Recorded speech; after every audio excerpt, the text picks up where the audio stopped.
Ladies and gentlemen, welcome to Season 5, Episode 16, Made in Manehattan. This is the episode in which Applejack and Rarity go to Manehattan to deal with an friendship problem and yada yada. It's a map episode. And they have to do the whole theater thing. It's cool. So, we can tell that there's a problem when Twilight is bored with reading, and she even made a pyramid of books. And we have another map episode where Twilight is not summoned. Now, there are 2 episodes within Season 5 that have Twilight not that has Twilight get summoned. And I have the theory, and I don't know if this is true, that it is entirely possible that, well, she's not the kind of person who should be dealing with these problems, because she's the kind of person who wouldn't identify the real problem. We'll come back to that in a minute. Because she would just fix the stage. I do feel for Twilight, though. Ignoring the fact that I get accused of being a workaholic on a regular basis, even regardless of work, I get really bored if I don't have something to do. I can still, work up here, but I'd rather not if given the opportunity. Thank you, Adectus, for the sub, as always. Very much appreciate. Thank you. If you know where you want to put that, please let me know. Yeah, doldrums can go away. Human Revolution, you got it. Human Revolution. Whoops, hang on.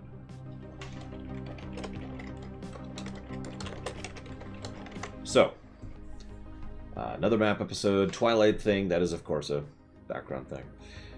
Rarity and AJ.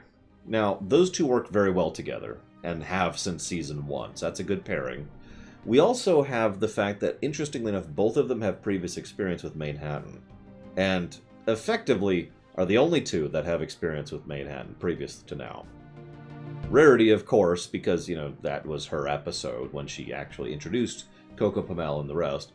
But if you remember Applejack, who was sent there when she was a filly, right? When she ran away from home and wasn't sure and blah, blah, blah, and then she saw the rainbow. So, I don't know if that was done on purpose, but that's an amusing little tidbit if it is true. It's amusing regardless, I suppose. Side note. They flat out mention the Sisterhood of Social and how they're going to miss it. So we once again have a simultaneous episode. We need more of these. Can I just say that? I really like simultaneous episodes where you see the 2 different halves of stuff that's happening at the same time. So we will see the Sisterhood of Social next week, which we will be covering. I forget when it's been. I think it's the next episode we'll be covering. Anyways, so a couple things are made obvious very, very quickly. First, people are all in a hurry. Second, AJ is having trouble with the atmosphere and the tone. And third, AJ can't help but be courteous and polite, whereas everyone else is the exact opposite. Very big city vibe, of course. This then leads to probably my... Oh yeah, there was also Babs. We saw Babs there, who looks like she's hit her late teenage range or something. I forgot to mention that earlier, but it is actually my notes right there. Anyways... This then leads to probably the funniest part of the episode for me. Oh my god, no! We've got to save her from doing this horrible accident! Yeah, I'm pretty sure that wasn't it. Are you kidding? We just saved that poor pony from committing a terrible crime of fashion! And then they actually add a sound effect to the Applejack raising the eyebrow. I'll admit, I really like the Applejack eyebrow raised thing, so that's just... I am amused by that tremendously. I'm gonna have to replay the episode to find the exact time Imperial Star Destroyer, so hang on, let me mute everything. There we go. Just mute the world. I'll mute myself too. Total silence.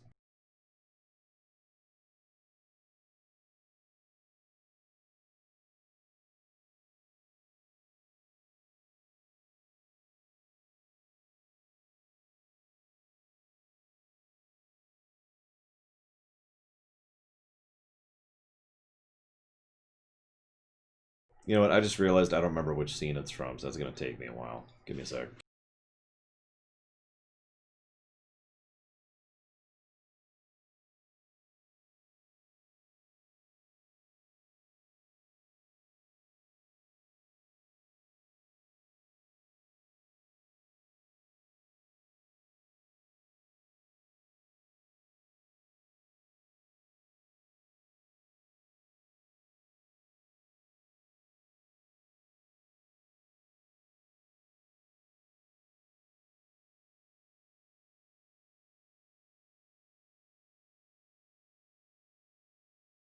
There it is.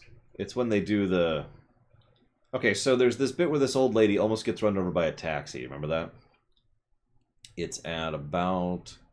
right there. 8 minutes and 59 seconds. You can see Babs walking by in the background with Auntie Orange. So that's where that shows up.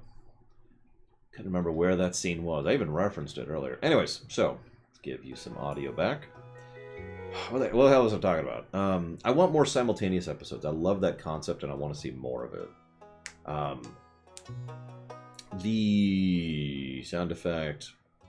So, I love that. So we go to the bit where Rarity puts up the stand. We even hear like one or two bars of the Peanuts theme as she's, you know, friendship advice.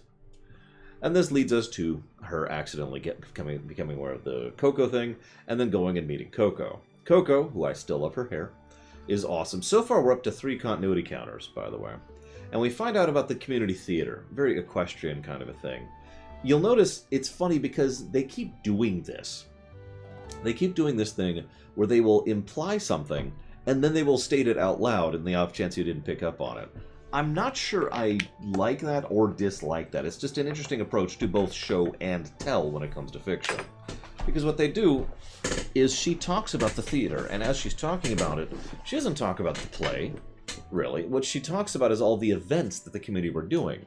Thus, we can tell, based on how Coco is discussing it, that what she remembers most, what clicked with her most, was the community part of things, right?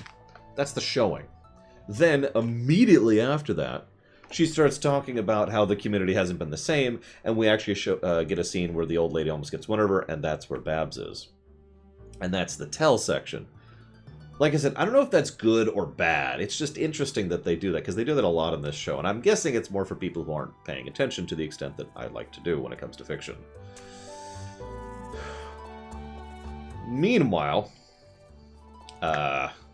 this leads to the overall construction of the problem, which admittedly is rather obvious from a distant perspective, but AJ tries to help with the park, which, God, I hate weed. Have you ever been weeding, by the way? Hate weeding. It's just, oh, it's a pain, and it's slow, and it's arduous, and it's irritating. So she's trying to do that, and she's trying to work on the stage, and she doesn't really have a chance to shore it up, which leads to some problems. So they have no refreshments, no stage, and no time.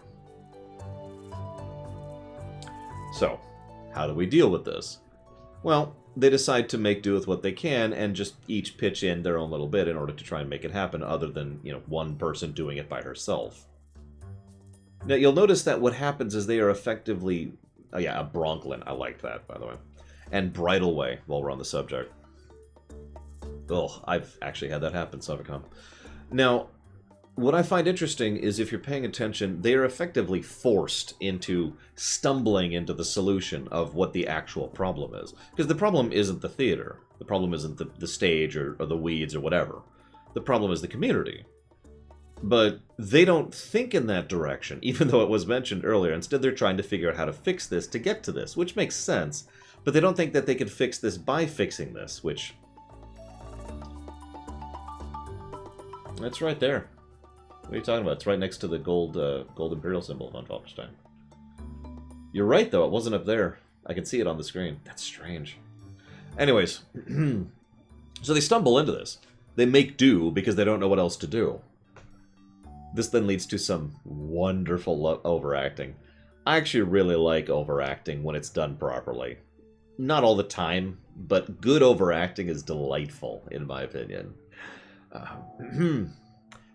Tiny little detail I noticed, because I love noticing details when it comes to this. They're doing... Yeah, hamming it up, exactly. They're talking about... they're doing the play and they're doing the stage. Obviously, they're wearing costumes in order to be in costume, right? But every single one of the actors has, like, a sheet of paper and 4 little strips of tape over their cutie mark, with another cutie mark on top of it. It's so small, I don't think I ever noticed that before, but that makes so much sense. Granted, this is a low-budget theater production, that's why it's like it's so obvious that it's a replacement. But I love the fact that changing their cutie mark is part of their costume. Something about that appeals to me in a way I don't even know how to put it. It's world building again. It's the idea of what else do they do when it comes to the cutie marks and it comes to presenting to be another person? Is there a way to, you know, because we know that you can magically, or not magically, you can literally paint over your cutie mark. Starlight Glimmer did that, right? So in a higher budget production, maybe they would literally paint on a separate cutie mark, get a stencil or whatever, or maybe put up like a temporary thing, you know, with magic in order to showcase it as something else. I wonder if there's spies who do that when it comes to trying to stay hidden or whatever. And this just got my mind going, as weird little things like this do. It's probably sad that the cutie marks are probably one of the most fascinating aspects of the whole setting, in my opinion, but let's not get into that. The other one being the mastery of nature thing I've mentioned before. So they have their props, they have their thing. The props of the little birds, that's brilliant. People slowly gather to watch. I've actually witnessed this in real life several times. Snowball effect is a very definite thing when it comes to people, you know, doing or paying attention to. Very, very common thing. I'm sure several of you people have noticed that kind of thing before. It's actually kind of an awesome thing to witness, especially when it's done like this. It was pretty heartwarming. I'll go ahead and give it that. So I suppose I should bring up now. Let's get to the heart of the episode, because the episode is certainly doing that. These people have to be reminded to be courteous. To be courteous and to be kind to one another. Now, I want to stress the way I phrase that, because it's not like they aren't courteous, and it's not like they aren't kind. They just have to be reminded to be it. Now you might be like, well, what's wrong with that? Well, I mean, I guess you could say nothing. But as I was typing that up and as I was thinking that thought, I realized that that's just basically real life at that point, isn't it? Most people in real life, in my experience, are kind and courteous. No, really. It's just, in many cases, they have to be reminded to bother.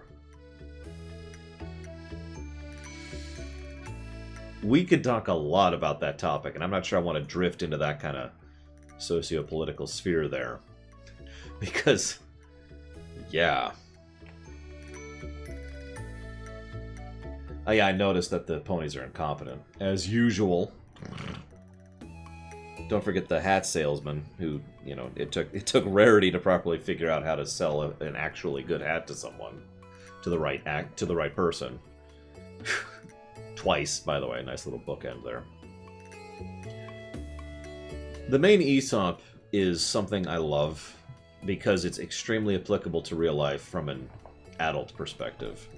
Everything looks insurmountable until you break it down. And that's true for an individual level and for a group level.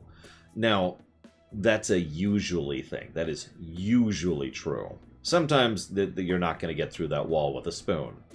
And sometimes, if you just keep working at it, you will eventually make it through there. Right? It is, and the thing is, and I'm sure a lot of you right now in real life have this or have experienced this, where you're staring at something and it's just, and you can barely deal with it. And what happens is, because you get so overwhelmed by it, you don't even start. Or you hesitate. Or you're not sure where to begin. Or you flim-flam. Or you go back and forth. Or whatever. Right? And so you look at this problem, and what happens is you don't get anything done. Now, thankfully, I have this exact same problem, by the way. I am grateful for the fact that I have a lot of experience in working on production cycles throughout my career. So I know when I have a huge product, I know from experience intellectually, I just need to break it down and I will get through it. I run into this every year when I do the floodgates, when I look at, 50, no, that's wrong. No, that's right, 100-something episodes that I have to finish. Excuse me, 126, I think is the number, something like that. 126 videos I have to record every floodgate cycle. And I look at that number and I just go, it hits me right in the sternum. And it's like, okay, let's just start with the one. I've noticed as I get older, what I tend to do is I stop thinking about the progress bar. Like, I don't even consider it. It's just out of mind, out of sight, out of mind. And I just kind of don't process it until I get to the point where I'm actually getting close to done. And when I realize I have 10 episodes left, or 20 episodes left, I'm like, okay, I'm going to get this done tomorrow, or I'm going to get this done Wednesday. And that's like, but just kind of try to shove it out of mind. Because I know, and I am right, that eventually you break through that. Now, this is true for the group thing, too. A large group of people who are properly coordinated can accomplish a lot of things, even if they only contribute a very small amount. You've heard this in some extent or another somewhere in your life, because it's the every little bit matters quote. Now, again, that is usually true. It's not always true. Probably not, Nas. But in many cases, a lot of people contributing just a little bit can cause a huge amount of change. This is true historically in a lot of ways, which I don't want to go into, but let's just say that most of human history could be described by a lot of people putting in a very little amount each. That is true, S.A. Ross. More people contributing to a run funds it faster. That is absolutely a truth. And there is, of course, the 80-20 rule to consider. And there's other things that can be talked about that as well. But put simply, I wouldn't be doing nearly as well right now if I didn't have many people putting in $2 a month to me. I appreciate the people who put much, much more in. In fact, those people are awesome. But the multi-pillar theory is sitting on the basis of the dozens of other people who just pony in a little bit every month, right? And yeah, there's lots of ways this concept applies. Warhammer 40k is not exactly a bad thing. There's also the classic Zerg Rush concept, which is true in many works of both fiction and reality. Why does a Zerg Rush work? Well, it's because there's hundreds and hundreds of Zerglings that are just going to absolutely swarm. You may be able to kill 10 Zerglings a second, but if they're hitting you with 2,000 and they can reach you in 10 seconds, you're dead. You know? So it's interesting, because we just drift into economics and military here, as is my wont. Let's bring it back down to the individual level. This is a good example of why some communities tend to be better than others, if I might be blunt in real life. Because some communities really do have all the people, and they're all busy, and they've all got time, but they walk out and they try to put a little bit of time into X. Into a picnic, or a pool party, or a stage play, or whatever. I've seen such communities before. You know? Real life applicable, like I said. I mean, I could trace you, Von Falkenstein. I could trace the path if you'd like. Rarity, then... So what they do... Effort does matter, I agree. What they do is they do the exact same thing I mentioned earlier. They show, and then they tell. They've already shown the lesson. Then they flat out state it. You know, Rarity mentions what I already mentioned earlier. That... You know, if this had been Twilight would have just fixed the stage and not fixed the problem. And if, you know, and then they flat out say, you know, I could just put in a little bit of help, and therefore, blah, blah, blah. So they flat out state the theme in the Aesop, even though they've already shown it. Like I said, I'm not sure if I like that. I don't dislike it in my own terminology. That would not be a negative. I'm just not sure if it would be a positive. Either way, we've got to rate this one. Let me pull up that, because I'm still... Where's... Oh my gosh. Where's my stuff? It's gone. It's gone forever. There it is. Boop. So this is by Noel Benvenuti. And... Yeah, exactly. Mr. Darth.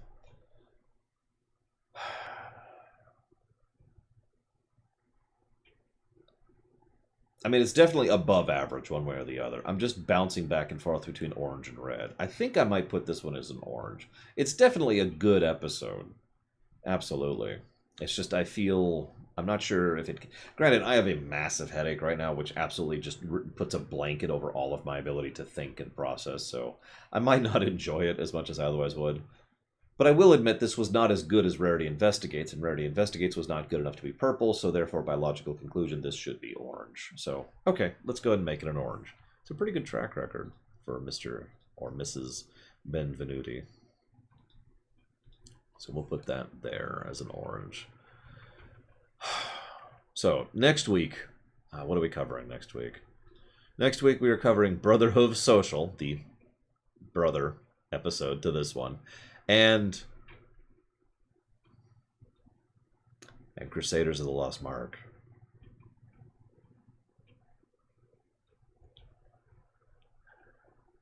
That's going to be interesting. So, that'll be next week. I'm going to go ahead and chop off the local recording now that we finally managed to grab this one.